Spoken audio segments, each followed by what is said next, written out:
တူတခုကိုမြေကြီးမော်ကိုချလိုက်ကဒီနေရာရဲ့ယာတီဥရုကတကယ်ဗီဒီယိုထဲကလိုပဲစိတ်ပြက်စရာကြီးလို့လူကောင်ခက်ချီကြီးနဲ့လူကပြောနေပြီမြို့ထဲမဝင်မဲ့အရင်လေ့လာရအောင်အဲ့ဒီမြို့ထဲဝင်ရင်ဂျက်စပီနာနဲ့ချက်ချင်းတိုးဖို့ကတေးကြလေလို့နောက်တစ်ယောက်ကအခြေအနေကိုတုံးသက်ကပြောနေတယ်မြင့်မှန်တက်ထားပြီးဝေယုံနဲ့လူတစ်ယောက်ကလည်းသူတို့အနားကနေငါတို့သဘောတူထားသလိုပဲဒီနေရာတိုက်ခိုက်ပြီးလို့ရမယ်ညင်းပညာကြောက်တုံးကိုငါယူမယ်ကျန်းနဲ့ဘီလီယံ60ဆိုတော့မင်းတို့ယူလိုက်ကြဆိုပြီးပြောနေတာကိုမြင်နေရတယ်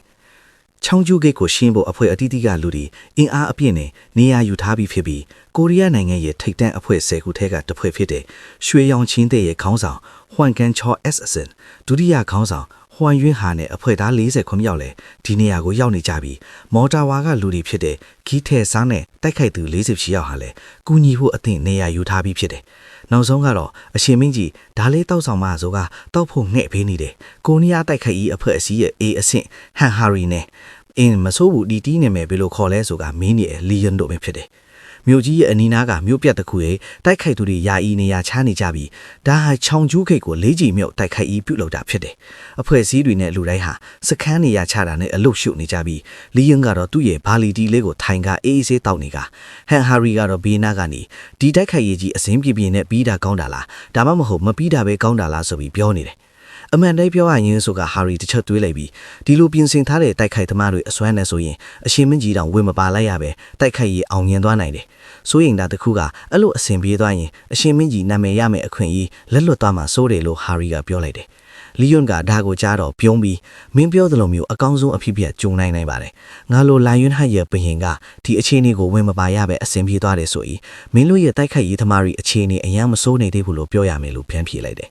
ဒါနဲ့ငါရဲ့တိုင်းပြည်မှာဘရင်တယောက်အနေနဲ့ဘာတွေလုပ်ရမယ်မင်းထင်လဲလို့ဟာရီကိုမေးတော့အုတ်ချုပ်ဖို့ပါလားလို့ဖြေထန်ကိုကြားလိုက်ရတယ်ဒီအချက်တစ်ခုပဲမဟုတ်ဘူးအုတ်ချုပ်ဖို့အတွက်ပဲဆိုလူတိုင်းဒီနေရာကိုလုံနိုင်နေမှာပေါ့မန္တရှိတာနဲ့မရှိတာကိုကြည့်ပြီးဆုံးဖြတ်ချက်တွေကိုဘရင်တွေကလုပ်ရတယ်လို့ပြောတဲ့ကြားလိုက်ရတော့ဟာရီဒီလောက်အရင်ကတိုက်ခိုက်မှုတွေအကုန်လုံးကိုပြန်သတိရလိုက်တယ်ပြန်တွေးကြည့်တော့သူအမြဲတိုက်ခိုက်မှုမှာဝင်ပါလိုက်တဲ့အချိန်တိုင်းကတစ်ဖက်ရန်သူကိုလုံးဝမနိုင်တော့တဲ့အချိန်တွေပဲဒါဆိုလိုင်ယွန်းဟက်ဘရင်ရဲ့တာဝန်ကဆိုတော့လီယွန်းကနောက်ဆုံးခံတတ်ပဲလို့ပြောပြလိုက်တယ်မင်းနားလေပြီလားဘရင်တယောက်ကတိုက်ပွဲတစ်ခုကိုဝင်ပါရပြီဆိုတာနဲ့အဲ့ဒါဟာတာဝန်ထားနေတဲ့စစ်တီရဲကောင်းရဲ့အဆက်ရစရာမဟုတ်လို့ပြောလိုက်တယ်ဒါပေမဲ့ဒီတစ်ခေါက်လည်းဖြစ်နိုင်တာကဒီလူပြော့တွေတိုက်ဖို့လုပ်နေမှာတော့ငါပဲဝင်ပါရအောင်မှာပါလို့ပြောနေလားဟန်ဟာရီကဒါကိုကြားတော့မဖြစ်နိုင်တာလေအခုတိုက်ခိုက်ရေးအဖွဲတွေမှာ S အဆင့်ဟွမ်ကန်ချောနဲ့မော့ဆရာတွေရောပါနေတာတူယိုနဲ့ဒါဆိုအဆင်ပြေမယ်လို့ထင်ပါလဲလို့ပြောတော့မင်းကသူတို့ကိုတိုက်ခိုက်ရေးသမားတွေလို့ပြောတာမဟုတ်လားငါသူတို့ကိုတာမန်လူတွေထက်တန်းပါတယ်ဆိုတာကိုတော့လက်ခံမိမိသူတို့ကတိုက်ပွဲဆိုတာဘာမှမသိကြဘူးလို့မျက်နှာခက်ထန်းစွာနဲ့ပြောလိုက်တယ်ဒီကောင်တွေကမျိုးပြင်းကိုအန်ဒရကင်းတယ်လို့ဆုံးဖြတ်ထားကြတယ်မင်းတို့ကဒီရန်သူတိုက်ခိုက်ပုံကိုကြည့်ပြီးတံပြန်တိုက်ဖို့လုပ်နေတာဟုတ်လားလို့ပြောနေချင်းသူတို့စခန်းချတာတွေကိုဂျက်စပီနာမြက်ကွယ်ရာတွေကနေအခြေအနေလိုက်ကြည့်နေပြီဖြစ်တယ်စစ်တီရဲကောင်တယောက်ကဆိုတာဖြစ်လာတဲ့အပေါ်မူတည်ပြီးဘယ်လိုဆုံးဖြတ်ချက်ချရမယ်ဆိုတာသိရတယ်ရန်သူတယောက်ကိုတိုက်ခိုက်တဲ့နေရာမှာတမတက်မထဲဘူးလို့ပြောလိုက်ပြန်တယ်ငါကြားရတာကတော့ဂျက်စပီနာကအရန်တော်တဲ့စစ်ဘရင်တယောက်လို့ပြောနေတာမဆုံးခင်သူတို့စခန်းချထားတဲ့နေရာတွေကနေဘုံကွဲတန်ကြီးကရာလိုက်ရတယ်အတိတ်ကပုံရိပ်ဒီမှာရပြီငါတောင်းပန်ပါတယ်ဒါဟာငါရဲ့အဆုံးသက်ပဲဆိုကဒဏ်ရာရီရနေတဲ့မိန်းကလေးကပြောနေပြီးငါ့ကိုနောက်ဆုံးစန္ဒာလေးတစ်ခုလုပ်ပေးပါဆိုတဲ့စကားကိုကြားနေပြီးဂျက်စပီနာရဲ့မှတ်ဉာဏ်ထဲမျိုးတဲ့ဝက်နဲ့ဘာအရာကိုမှတက်ဖီရန်ဆိုတဲ့နောက်ဆုံးစန္ဒာကိုလုပ်ပေးနေတော့တယ်ဂျက်စပီနာတကောင်အဆောက်အဦအမြင့်ပေါ်ကနေတနက်နဲ့တွေးသမျှလူတွေကိုမိုးရွာတယ်လို့စက်တိုက်ဖြစ်သွင်းနေပြီးတိုက်ခတ်ရေးသမားတွေကတော့ရုတ်တရက်ရောက်လာတဲ့ဂျက်စပင်နာကြောင့်ရှောင်းကျင်တော်မရပဲအကားကွယ်တွေလိုက်ရှာနေရတယ်ဂျက်စပင်နာသူ့လက်ရှာဖွေတဲ့ရေဒါတွေတုံးကအနားရှိသမျှလူဦးရေနဲ့နေရာတွေကိုကြည့်လိုက်ပြီးစွမ်းအားရီစုကလူတစုရှိတဲ့နေရာကိုအပြာရောင်စွမ်းအင်လေးစားတန်းကြီးနဲ့ပစ်လိုက်တယ်လေးစားရဲ့ပြင်းလွန်းတဲ့စွမ်းအားကြောင့်ထိုအလင်းတန်းရှိမှရှိနေတဲ့အရာအစိတ်စိတ်အမွှားမွှားကြေမွပေါက်ကွယ်ကုန်တယ်ကြံရစ်တဲ့လူတွေကတော့အစောကဖြစ်တာခံလိုက်ရတဲ့နေရာကစုပ်ပြက်ပြီးလောင်ကျွမ်းကုန်တဲ့အပြန့်စီးကြကလူတွေကိုကြည့်ပြီးထိတ်လန့်နေကြတော့တယ်ဘလို့တောင်ကြောက်ဖို့ကောင်းတဲ့တတ်တော်လေလူမင်းနေကြချင်းဂျက်စပင်နာရဲ့ရှာဖွေတွက်ချက်မှုတဲ့အမီမတိတက်ရှိ23ရာခိုင်နှုန်းပျောက်ကွယ်သွားပြီဆိုတာကိုသိလိုက်ရတာနဲ့ချက်ချင်းနောက်တစ်ချက်ပြစ်ဖို့စွမ်းရင်စုနေပါပြီစွမ်းရင်48ရာခိုင်နှုန်းရုပ်ရှိနေပါပြီဆိုကပြစ်ဖို့စောင့်နေချင်းဂျက်စပင်နာစီကိုတူနဲ့အချိန်ပြင်းစွာဝိုင်းခန့်ချောတဲ့ရောက်ရောက်ခုံဝင်လာတယ်တေစန်းလိုအော်ကသူ့ရဲ့တူနဲ့အားကုန်ဂျက်စပင်နာကိုလွှဲထူလိုက်တော့ဂျက်စပင်နာရဲ့နိုဒီတဲ့အဓိကခြေစစ်တကုတ်ထိခိုက်သွားပါပြီခန္ဓာကိုယ်အလေးချိန်ဖိအားတခြားရီစီပို့တိုးထားပါပြီဆိုကပြန်တိုက်ဖို့ပြင်လေးချိန်ဝိုင်ကန်ချောကမင်းနှုတ်ကျသွားပြီတန်ဘူးရဲ့ဆိုကဂမ်ဆွန်းလို့អော်လိုက်တယ်ထို့ချိန်ငါမင်းကိုပြောထားတာမဟုတ်လား ငါ့ကိုဂမ်ဆိုးလို့မခေါ်ပါနဲ့လို့ပြောကသူတို့စီကိုမီးတောက်နေတဲ့လက်သီးနဲ့လူတစ်ယောက်ရောက်လာပြီးဂျက်စပီနာကိုတဲတဲ့ထိုးချလိုက်တော့တယ်ထိုးချကြောင်ထိုးနေရတဲ့ပောက်ကွဲမှုကြီးဖြစ်သွားကဂျက်စပီနာမလူနိုင်ပဲရပ်သွားခြင်းငါဒီကနေတာဝေးယူလိုက်မယ်ဆိုကမော်စီယာမသူ့ရဲ့မိုးကြိုးအစွမ်းကိုအားကုန်တုံးလိုက်တယ်လှုပ်ရှားမှုတွေဝန်ပြီးနေပါပြီအရေးပေါ်ပြင်ဆင်ရန်လိုပါတယ်ရီဒါစနစ်ပြန်စည်းသွားပါပြီဆိုတဲ့စာတွေကြလာတယ်ဂျက်စပီနာရဲ့မြင်ကွင်းနဲ့လူ3ယောက်ကိုမြင်နေကတားမြစ်ထားတဲ့အရင်းမြစ်တွေတုံးကွင်းပေးပါဆိုကမြို့ထဲကကင်မရာတွေကြီးကွင်းကိုဖွင့်လိုက်ပြီးပြစ်မှတ်ပြောင်းဖို့လုပ်လိုက်တယ်ပြီးတာနဲ့တန့်ပြီးခုံထွက်သွားတာကိုမြင်လိုက်ကြတော့တယ်ဒီကောင်ထွက်ပြေးနေပြီးလိုက်ကြလို့អော်နေကြချင်းဂျက်စပီနာကိုထဲကနေတနက်တက်လက်ထွက်လာပါအနောက်ကလိုက်နေတဲ့လူတွေစီစက်တိုက်ပစ်ချနေလိုက်တယ်မော်စရာကငါရဲ့အကာအကွယ်တိုင်းကိုတုံးလိုက်မယ်အနားကိုအကုန်လာကြဆိုကအကုန်လုံးကိုခေါ်ပြီးလက်ဆွတ်ထဲကစွမ်းရင်တိုင်းအခုညကာလိုက်တယ်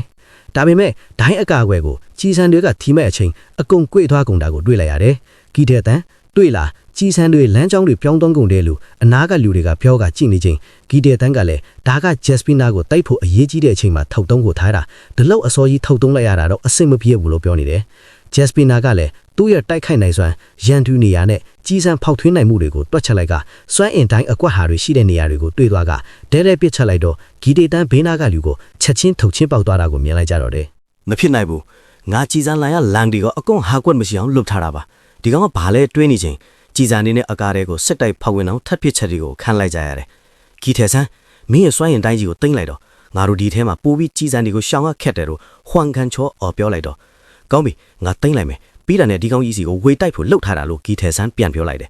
3 2 1လို့အော်နေချင်းဂီထဲဆန်းကြည့်နေရင်းကနေတခုခုကိုမြင်သွားပြီးအားလုံးရက်ကြလို့ပြောလိုက်တယ်ထိုအချိန်မှာအကုန်လုံးလည်းဘေးပတ်ဝန်းကျင်ကိုအာယုံစိုက်မိပြီးဝါယာတွေအကုန်ထောင်ချောက်ဆင်ထားတာကိုတွေ့တော့ဒီကောင်ကြီးအခုနကတည်းကဒီတိုင်းပြေးနေကမဟုတ်ဘူးဆိုတာကိုသိလိုက်ကြရတယ်အကုန်လုံးလန့်သွားကဒီကောင်ဘဲတုန်းကဓာတွေအကုန်လှုပ်သွားတာလည်းမင်းနေကြတယ်ထိုစဉ်ဂျက်စပင်နာကတော့သူ့ရဲ့စွားရင်အမြောက်ကိုအားပြန်ဖြည့်နေတာကိုမြင်တော့ဂီထဲဆန်းတို့အဖွဲဒါဘလို့အချင်းကြီးလဲငါတို့အစောတုန်းကစွားရင်တိုင်းသုံးဖို့လုံးတုန်းကလူအကုန်စုထားမိလားလုံးဝမားသွားပြီငါတို့အခုဘလို့မှရှောင်မရတော့ဘူးလို့တွေးလိုက်တယ်ဂျက်စပင်နာကလည်းစွမ်းအားပြည့်သွားကပစ်ဖို့ချင်းလိုက်ခြင်းမြင်းခွာတန်းကိုကြားလိုက်ရတော့ခဏရပ်တန့်သွားတယ်ဟွမ်ကန်ချောတို့အခွဲကလည်းဘာတန်လဲဆိုတာကိုကြည့်နေချင်းဝါယားတဲ့စီကိုမြင်းတကောင်ပြေးဝင်လာပြီးကိုက်ဖြတ်ပစ်လိုက်တာကိုမြင်လိုက်ရတယ်မြင်းကဝါယားတွေကိုကိုက်ဖြတ်ပြီးလီယိုနားရောက်တော့ငြိမ်ကျသွားကလီယိုလာမတွေ့တာကြားပြီနော်ငါညမိတ်ဆွေကြီးလို့ပြောကပွတ်ပေးနေတာကိုမြင်လိုက်ကြရတယ်လီယုံကမြင်းကြီးပေါ်ကိုတက်လိုက်ကဟွမ်ကန်ချောတို့အဖွဲရှိပိတ်ညက်လိုက်ပြီးစစ်တီတွေနားထောင်ကြပင်လဲလို့များပြားတဲ့လူတွေစီကိုမြင်းတကောင်နဲ့ပြေးဝင်တိုက်ခိုက်ခဲ့တာငါလီယုံလိုင်ယွန်ဟတ်ပဲလို့အော်ပြောလိုက်တော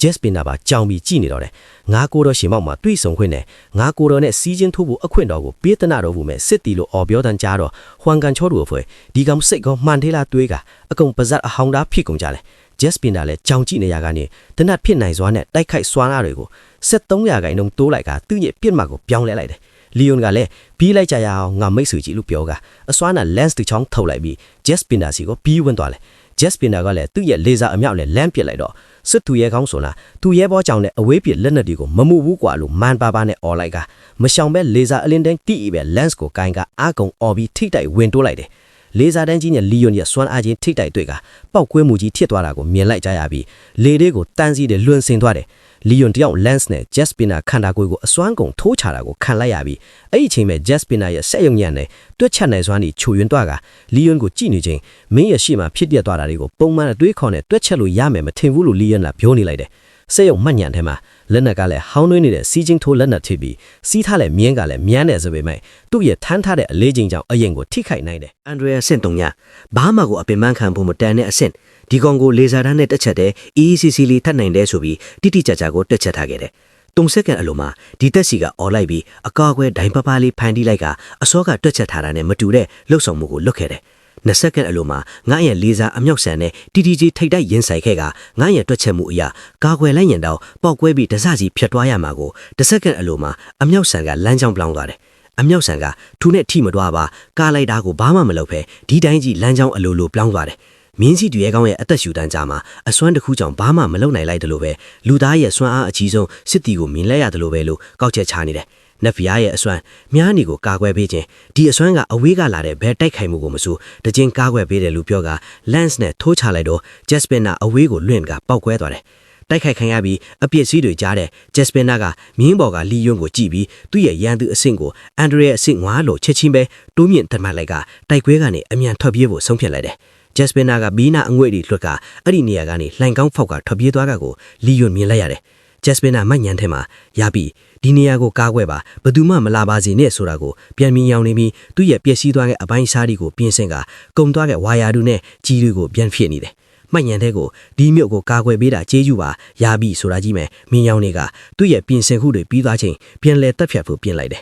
ချောင်းကူကက်ရဲ့အထီးကမြို့လေကောင်းတွေတိုက်ခိုက်တဲ့အဖွဲတစ်ဖွဲကရှားဖွေလေးလုပ်နေကြတယ်အပိုင်းစားတစ်ခုကိုတွေ့လိုက်တာကြောင့်ဥဆောင်လာသူကခဏရပ်ဆိုကမီတာနဲ့တိုင်းနောက်ချက်အကွာမှာစက်ရုံရဲ့အစိပ်ပိုင်းတစ်ခုကိုတွေ့လိုက်ရတာကြောင့်ဒါ Jaspina ပဲအဝေးပြစ်အဖွဲလေးတိုက်တွေကိုအကာအကွယ်ယူပြီးဒီကောင်ကိုတိုက်ခိုက်ဖို့ပြင်ထားကြကျန်တဲ့တိုက်ခိုက်ရဲသမားတွေကတော့ဒီနားနေပြီးအာယုံလွှဲဖို့ပြင်ဆိုတဲ့စကားမဆုံးခင်အနောက်ကနေသွေးတွေမျက်နှာကိုလာစင်ကလက်အကြည့်လိုက်တော့ရှိသမျှသူ့အဖွဲတွေဝါယာကျူးတွေနဲ့ထိကတစက်စီဖြစ်နေကြတာကိုမြင်လိုက်ရတယ် ဘလို့ဖြစ်နေတာလေလို့တွေးနေချင်းအနောက်ကလက်တံအရေးမြင်လိုက်ရတော့ဒီတောက်ပင်ကိုဇက်ရုပ်အော်ကစလက်ခုတ်လိုက်ပြီးပဲဘာမှမရှိတာကိုမြင်လိုက်ရတယ်ငါသေးချပါတယ်အစောကဒီနားတွေးလိုက်တာဆိုတဲ့စကားပြောပြီးသူ့ရဲ့မျက်နှာနာသွေးစလေးတွေထွက်လာကအပိုင်းပိုင်းဖြတ်ခံလိုက်ရပြန်တယ်ဂျက်စပီနာစီကတက်ရှိ900ရှင်းလင်းပြပါပြီဆိုတဲ့ဇားပေါ်လာချိန်ဒီမြင်ကွင်းကိုတွေးပြီးထွက်ပြေးသွားတဲ့တိုက်ခိုက်ရေးသမားတယောက်ကိုတွေးလိုက်ရပြန်တယ်တိုက်ခိုက်ရေးသမားကတော့သူမတိုက်နိုင်တာကိုတီးပြီးရှိသမျှအားနဲ့အမြန်ထွက်ပြေးလာကမြို့ရဲ့တင်းချိုင်းနေရာမှာမောက်ရက်လဲကျသွားတယ်။အနောက်ကလိုက်လာတဲ့ Jaspina ကိုမြင်ပြီးငါမသေးချင်းသေးလို့မတတ်ပါနဲ့လို့အော်ပြောနေလိုက်ပေမဲ့စရုပ်ကြီးကတော့အနားကိုပို့ပြီးကတ်လာတယ်။ဒါပေမဲ့တင်းချိုင်းမီကိုလက်တံနဲ့ထိမိသွားတော့ရပြီမင်းသီးလားတခြားလူတွေလိုငါသေးရင်လဲဒီနေရာမှာပဲမြုပ်ခဏမှာငါကဒီမြို့နဲ့တသားတဲ့အမြဲထင်နေတော့မှာဒီမြို့ကိုကာကွယ်ပေးမယ်မဟုတ်လားဆိုတာကိုပြန်မြင်လာကခိုင်းစေချက်တွေခေါင်းနဲ့ပေါ်လာတာကိုညင်းပယ်လိုက်ပြီးတိုက်ခိုက်ရေးသမားကိုမတတ်ပဲသူ့အနားကနေထွက်သွားတာကိုမြင်လိုက်ရတယ်။ Jaspina ထွက်သွားပြီးတိတ်မကြလိုက်ခင်မင်းအစင်ပြေလားဆိုတဲ့စကားအတန်ကိုကြားလိုက်ချင်းလှည့်ကြည့်လိုက်တော့ဂီတဲဆန်းတော့ချင်နေပြီဒီကောင်ကြီးပင်ပန်းနေပြီထင်တယ်ငါ့ကိုတတ်ရမယ့်အစားဘာမှမလုပ်ပဲလှည့်ထွက်သွားတယ်ငါထင်တာတဲဆန်းခမားကိုမြင်တော့ तू မနိုင်မှာကိုတိပြီးပြန်ပြေးသွားတာထင်တယ်လို့ပြောပြလိုက်တယ်ဂီတဲဆန်းကလည်းသူ့မှာလည်းကန့်သက်ချက်တော့ရှိမှာပါဆိုကဘေးနားကိုကြည့်လိုက်ကြတော့ဒီနေရာကတင်းချိုက်ထင်တယ်ဒါပေမဲ့အရန်တန့်ရှိနေတယ်ဒီမျိုးကနေရာတွေအကုန်လုံးထက်လို့ကြည်ကပြောနေကြတယ်ဂျက်စပီနာကတော့တိုက်ခိုက်ပြီးအနှဲငယ်တာကြံတော့တဲ့တန်မာတဲ့ယူတွေကိုတိုက်ဖို့အလင်းမြန်ပဲသူ့ရဲ့လက်နက်တွေကိုပြင်ဆင်ဖို့စခန်းကိုပြန်ဖို့ကိုပဲဆုံးဖြတ်လိုက်တယ်စခန်းမှာသူ့ရဲ့ရန်သူအရေးအတွက်ကိုကြည့်တော့49ယောက်နဲ့အဆင့်900ရှိတဲ့လူဟာကျန်းမာစွာရှိသေးတယ်လို့သုံးသပ်နေခြင်းအနားမှာတက်ရှိတယောက်ရောက်နေလာကိုအာရုံခံပြီးသွားတယ်လှည့်ကြည့်လိုက်တော့မင်းကဒီနေရာမှာရှိနေတာကိုဘလို့လဲအဆင့်နှိမ့်တဲ့ခေါင်းတွေကိုလိုက်တက်ရတာပျော်နေရလားလို့မေးနေတဲ့လီအွန်ကိုမြင်လိုက်ရတယ်လီယွန်ဟာအမြဲရဲရင်စွာတိုက်ခိုက်တဲ့သူတွေကိုချိမြောက်တတ်တဲ့သူဖြစ်ပြီးသူကိုယ်တိုင်ကလည်းတရေဘောကြောင်တာကိုမုန်းတဲ့သူဖြစ်တယ်သူဟာအမြဲရန်သူကိုခြုံခိုးတိုက်ခိုက်တတ်တဲ့မျက်မျက်တတမျက်နှာချင်းဆိုင်တိုက်ခါကိုပဲပိုကြိုက်တဲ့သူဖြစ်တယ်ဘလို့ပဲသူရန်သူကဒီလိုမျက်မျက်တတမရှိတော့သူကတော့ထိတ်တိုက်ပဲရင်ဆိုင်လေးရှိတာပေါ့ဂျက်စပီနာဟာလီယွန်ကိုတွေ့တာနဲ့အမြောက်နဲ့ပစ်ချလိုက်တော့ပောက်ကွဲမှုကြီးဖြစ်သွားတယ်မီးလောင်နေပြီးမီးကုန်းငွေကြားကနေလီယွန်သူ့ရဲ့ဓားဟောင်းကြီးကိုကင်ကားဘာမှမဖြစ်ပဲထွက်လာနေပြီးသူ့ရဲ့အစွမ်းတွေကိုဓားတဲ့ပေါင်းဆက်လိုက်တော့ဓားကနေအလင်းရောင်ကိုတောက်လာတယ်ငါဆက်ရောက်ကနေဂုံတိတ်ခါကတော့မမျော်လင့်ပါဘူးပြောနေတာကိုဂျက်စပီနာတွေ့နေကြချင်းသူ့ရဲ့တနက်ကိုထုတ်လိုက်ကလီယွန်ကိုချိန်ပြီးစက်တိုက်ပြစ်ပြန်တော့တယ်လီယွန်ရဲ့ဝေးပစ်ခတ်မှုတွေကိုကာကွယ်ပေးခြင်းအစွမ်းနဲ့ကာထားတာကြောင့်ဘလို့မှကြီးစန်းတွေကတူးမပေါက်ဖဲလီယွန်ကပြုံးပြလိုက်တော့အဆောက်ဦးထဲရှလင်းမြန်စွာခုန်ကူးနေလိုက်ကပျော့ကွက်နေရာတွေကိုပြစ်မှတ်ထားပြီးကြီးစန်းတွေကိုထပ်လွတ်လိုက်တယ်လီယွန်ကတော့ကြီးစန်းတွေလာနေလာကိုမရှောင်ပဲအနီးနားရောက်လာမှသူ့ရဲ့ခြေထောက်ကိုမြေကြီးပေါ်အားနဲ့နှင်းချလိုက်ချိန်ကြောက်တုံးတွေကသူ့ရဲ့အကာအကွယ်ဖြစ်ကြီးစန်းတွေပြစ်တာကိုခံပေးလိုက်တယ်ထိုစဉ်ချက်ချင်းကြောက်တုံးတွေနောက်ကနေ lens တစ်ချောင်းပြလာတာကို Jaspina အရှင်မြန်ပဲရှောင်လိုက်ပြီးကြည့်လိုက်တော့လီယွန်သူ့ရဲ့မြင်းနဲ့ဝင်လာက lens ကိုပြန်ကောက်လိုက်တယ်ထပ်ဖြတ်တော့မဲ့အကြည့်နဲ့လီယွန်သူ့ရဲ့ lens ကိုကင်ကမတိုက်ခိုက်ခင်ပဲ Jaspina အနောက်ကိုဆုပ်လိုက်ကတနတ်နဲ့စစ်တိုက်ပြန်ပြလိုက်ပြန်တော့တယ်ဒါကိုကြည့်ကလီယွန်အားမရောက်ဖီလာကစတာလီယွန်သူကငါတို့နဲ့ပြေးတိုင်းလိုက်တိုင်းကစားချင်နေတာနေမယ်ဆိုကအဆောက်ဦးတွေကနေတွေ့တက်ကထပ်ပြေးနေတဲ့ Jaspina ကိုလီယွန်သူ့မြင်းနဲ့ထပ်ချက်မခွာပဲပြေးလိုက်နေလိုက်တယ်သူတို့နှစ်ယောက်ရဲ့အရှင်ကြောင့်တိုက်မိသမျှမီးလောင်ပေါက်ကွဲမှုတွေပါဖြစ်ကုန်ပြီးဘလို့လို့တက်ရှိတကောင်ကဒီလောက်မြန်နေရတာလဲလို့တွေးနေတယ်ပြေးနေချင်း Jaspina အရှိမရှိနေတဲ့တိုင်တတောင်ကိုတွေးလိုက်ရတော့ဒီကောင်ကိုတန်ပြန်တိုက်ရမယ်ဆိုကလက်တံနဲ့လီယွန်ရှိရဘက်ကိုဆွဲလဲလိုက်ပြီးမျက်နှာချင်းဆိုင်အရှင်ပြင်းပြင်းနဲ့ပြေးဝင်လာလိုက်တယ်မမျိုးလင့်ပဲအရှင်ပြင်းပြင်းနဲ့ဝင်လာတာကြောင့်ရှောင်ချိန်မရပဲစတယ်လီယန်နဲ့မျက်နှာချင်းဆိုင်တိုက်မိပြီးနှစ်ဖက်လုံးအနောက်ကိုလွင့်သွားကြတယ်အနှင်းကဒိုင်းရသွားတဲ့စတယ်လီယန်ကိုပုတ်ပြေးလိုက်ကမစိုးပါဘူးလို့ Jaspina ကိုကြည့်ပြီးပြောလိုက်တယ်ထိုစဉ်စိတ်ယုံမှလီဘောကိုခုံးတက်သွားခြင်းလီယွန်မြင်းကိုလည်းချက်ချင်းပြေးလိုက်ကဖြစ်လိုက်တဲ့ကြီးစန်းဒီကိုမထီအောင်ရှောင်းသာပြေးနေလိုက်တယ် ကြီးစံတွေဆက်တဲ့ဆိုသလိုမိုးတွေရွာချနေသလိုပြစ်နေပြီးအဆောက်အဦတွေပါကျိုးပြင်းကျလာတဲ့အထိအစွမ်းကုန်တိုက်နေတာကိုလီယွန်ရဲ့မြင်းကရှောင်ကာကျလာတဲ့အုတ်ကလေးကြီးတွေဘောကိုချီနှင်းလုတ်ကဂျက်စပီနာစီရောက်အောင်ခုံလိုက်တယ်အပေါ်ဆုံးကိုရောက်သွားချိန်ဂျက်စပီနာနောက်ဆုံးကျန်တဲ့ကြီး68တောင်ကိုအကုန်ပစ်ဖို့လှုပ်လိုက်တယ်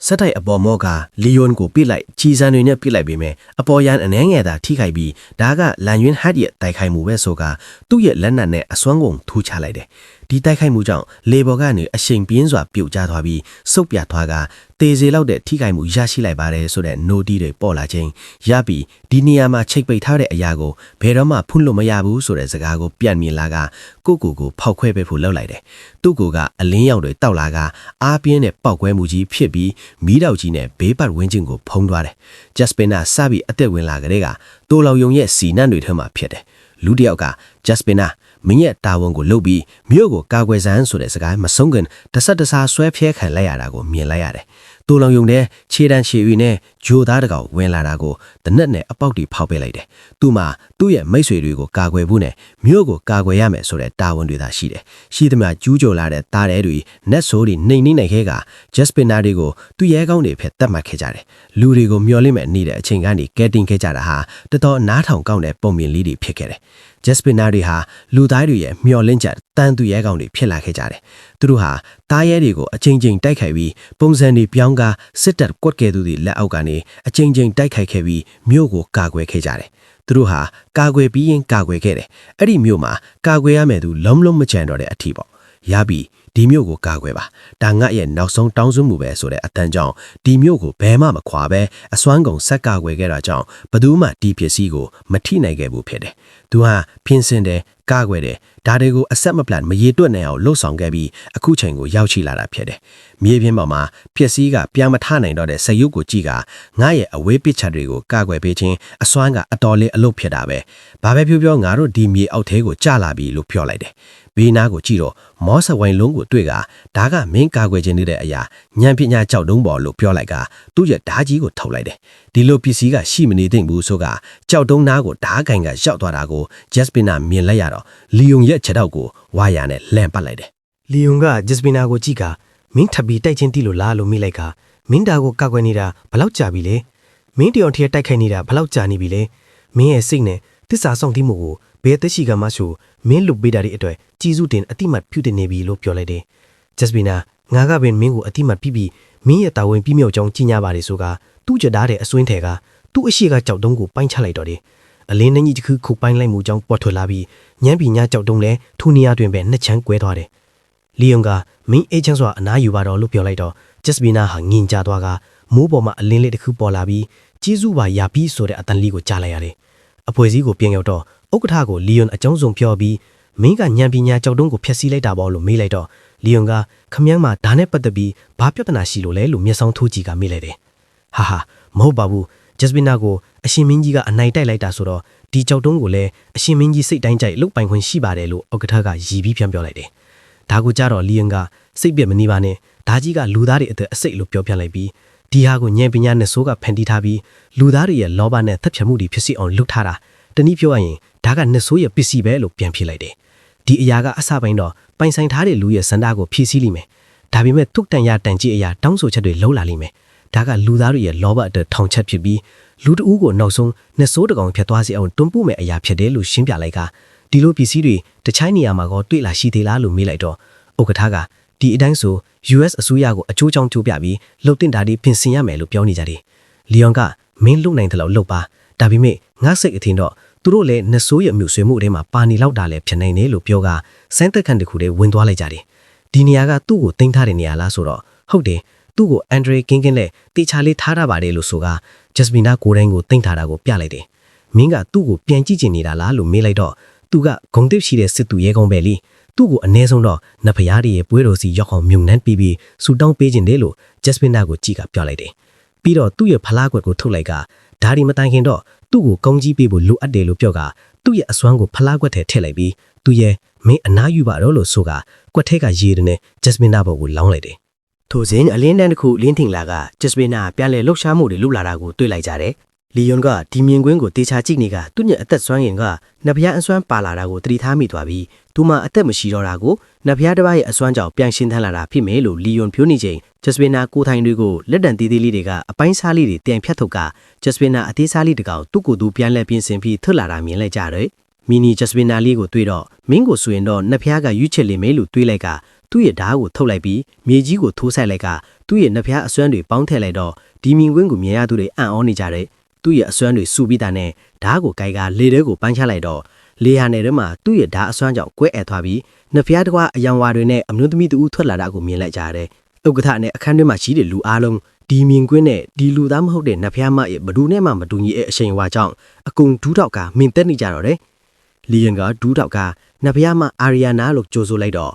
့လန်ယွန်းဟတ်ငါရဲ့ပထမဆုံးစစ်သူရဲ့ကဘာတောင်းဆိုစရာရှိလို့လဲလို့မေးလိုက်တယ်။လီယန်ကတော့နှိမ်ချတဲ့အတန်းနဲ့ဒီဂျက်စပင်နာကစစ်တီတွေအတွက်စံဖတ်ပုတ်ကိုလို့ပြောရလောက်အောင်ဂုံရှိတဲ့သူရဲကောင်းတူထီတာကြောင့်နဖျားမရဲ့ခေါင်းကြီးကိုလူအပ်လို့ဖိတ်ခေါ်လိုက်ရတာပါလို့ရှင်းပြလိုက်တယ်။နဖျားမကဂျက်စပင်နာကိုကြည့်လိုက်ကသူကငါ့ရဲ့တာဝန်တွေကိုဘာမှမပြီးမြောက်သေးဘူးလို့သူကငါ့ကိုဘာဂုံချက်တည်မှတက်တည်မပြရသေးတယ်လို့သူ့ရဲ့အရေးချင်းကိုလည်းငါ့စီမပေးအပ်ရသေးဘူးလို့ပြန်ပြောလာတော့လီယွန်ကကျွန်တော်ရဲ့ပထမဆုံးစစ်သူရဲကောင်းဆိုတဲ့ဂုံနဲ့ရင်းပြီးအာမကန်ပြည့်ရပါတယ်သူကအမန်တကယ်စစ်မှန်တဲ့စစ်သူရဲကောင်းတူပါလို့ပြန်ရှင်းပြလိုက်တော့အာရီယာနာကပြုံးလိုက်ပြီးမင်းကသူ့အတွက်ဒီလောက်ပြောနေတာဆိုတော့ငါမှဘာမှထမယုံစရာမရှိတော့ပါဘူးဒါပေမဲ့ငါတခုတော့တေချာချင်းသေးတယ်လို့ပြောလိုက်တယ်တခြားကပ္ပထန်းစစ်ပြီးတင်းဟာအလင်းရောင်နဲ့ကောင်းမှုအတွက်ငါ့ရဲ့စစ်သူရဲကောင်းအဖြစ်နဲ့တိုက်ခိုက်ဖို့စန္ဒရှိရလားလို့ဂျက်စပင်နာကိုမေးလိုက်တယ်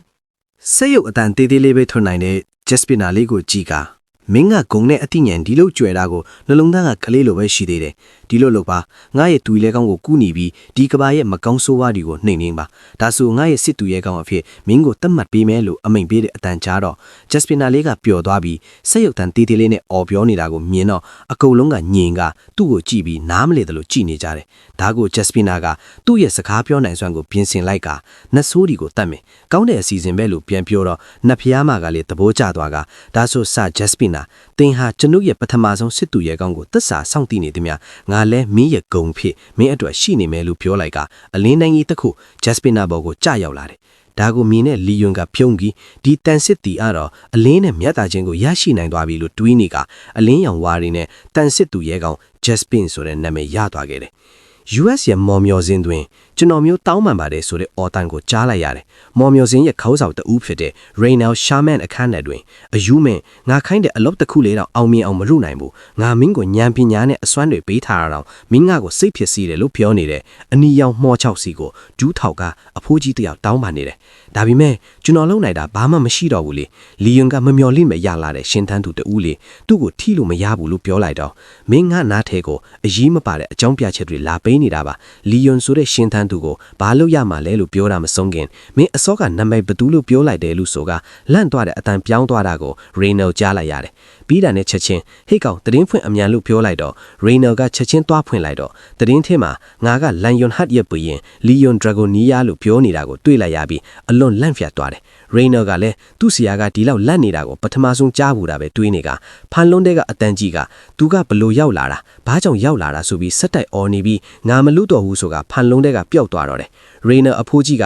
ဆေးရလူဘလောက်တဲ့အော်ခေါ်နေပါစေဒီဖန်လုံးကဘဒိုးမှအသက်ဝင်မလာတော့တဲ့ဖြစ်တယ်ကိုရီးယားတိုက်ခိုက်ရေးအဖွဲ့အစည်းအဆောက်အဦတွင်ငါတို့ဂျက်စပင်ကိုမင်းရဲ့အဖွဲ့ဝင်အဖြစ်စီရင်သွင်းပေးပါမယ်ဆိုကအဖွဲ့အောက်ကထားပြုံးနေတယ်စီစဉ်စရာတွေပြီးတာနဲ့လီယွန်တင်းရောက်ဂျက်စပင်နဲ့ရှစ်ထွက်လာခဲ့ပြီးခြေလန်းတွေရက်လိုက်တော့သူ့ရဲ့သခင်ကိုဂျက်စပင်လမ်းကြည့်လိုက်ချင်းလီယွန်ရဲ့ပါဇက်မှာသွေးတွေအန်လာတာကိုမြင်လိုက်ရလေနဖျားမတ်အာရီယာနာတာငါရဲ့သူရဲကောင်းမင်းအစင်ကြီးရလားလို့မေးလိုက်တဲ့အတန်ကြားလိုက်ရတော့ကျွန်တော်အစင်ပြေပါတယ်ဒါပေမဲ့ဒီလိုနဖျားကောင်းကြီးမရှိတဲ့ဒီကမာမှာတန်စစ်သူရဲကောင်းကိုနဖျားအစွမ်းနဲ့နာမည်ပေးတာကကျွန်တော်အစွမ်းဒီလောက်ကုန်စီလိမ့်မယ်လို့မထင်ထားခဲ့ဘူးလို့ပြောပြလိုက်တယ်။ဂျက်စပီနာကလည်းစိတ်ပူကသူ့သခင်ခြေထောက်ကိုသူ့လက်တံလေးနဲ့လာထိနေတော့ဒါမင်းအမားမဟုတ်ပါဘူး။ဒါကငါအစွမ်းမရှိလို့ခုလိုဖြစ်တာလို့လီယွန်ကပြန်ပြောလိုက်တော့နဖျားမကလည်းဒီစကားကိုကြားတော့ဒါကဘာလို့မင်းအမားဖြစ်ရမှာလဲ။ဒါကငါမင်းကိုကာကွယ်ဖို့အစွမ်းမရှိနေကြကြောင်းလို့ပြန်ပြောတန်ကြားလိုက်ချင်းဘလို့အခြေအနေနဲ့ပဲကြုံနေကြပါစေ။ကိုအပြစ်မတင်ပါနဲ့နဖျားမလို့လီယွန်ပြောလိုက်တယ်။ဒါကိုကြည့်ပြီး